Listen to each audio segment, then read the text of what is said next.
महाराष्ट्र माझा news channel like करा, share करा, सबस्क्राईब करा, बेल नोटिफिकेशन ऑन करा व रहा अपडेट. महाराष्ट्र विधानसभेच्या निवडणुकीसाठी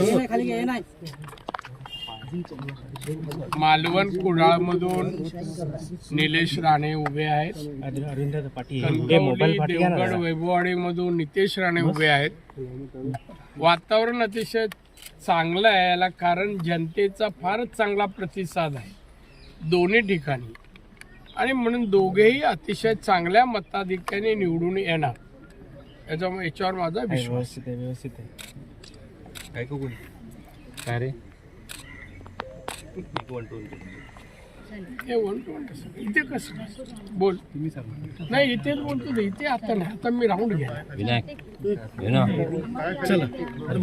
चला आपण जर राज्यात जे काही गोंधळ करण्याचा प्रयत्न केला जातोय काल विनोद तावडे यांचा वसईतला तुम्ही प्रकार बघत असाल. हितेंद्र ठाकूर यांच्या कार्यकर्त्यांनी अशा पद्धतीने एका राष्ट्रीय नेत्याला वेठीस धरणं कितपत योग्य याबाबत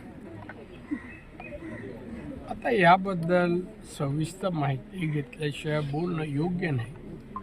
पण तुमचा एक शब्द आहे की वेटीला धरणं कितपत योग्य आहे. मी म्हणणं योग्य नाही.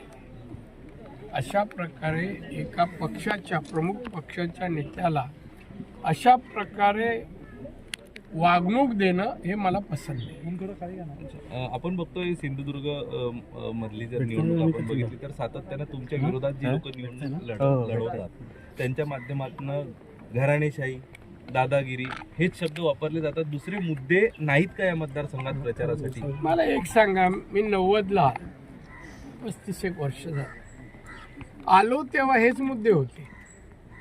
आले तेव्हापासून कोणाला त्रास झाला सांगा माझ्याबद्दल? कोणाला अपशब्द बोललो, कोणाला मारजोड झाली? आत्ता पण या निवडणुकीत मी 20 दिवस इकडे आहे. काय 20 दिवसात कोणाशीच माझा वाद नाही, काय नाही. एक तरी केस दाखल झाली का? FIR दाखल झाला का? नाही.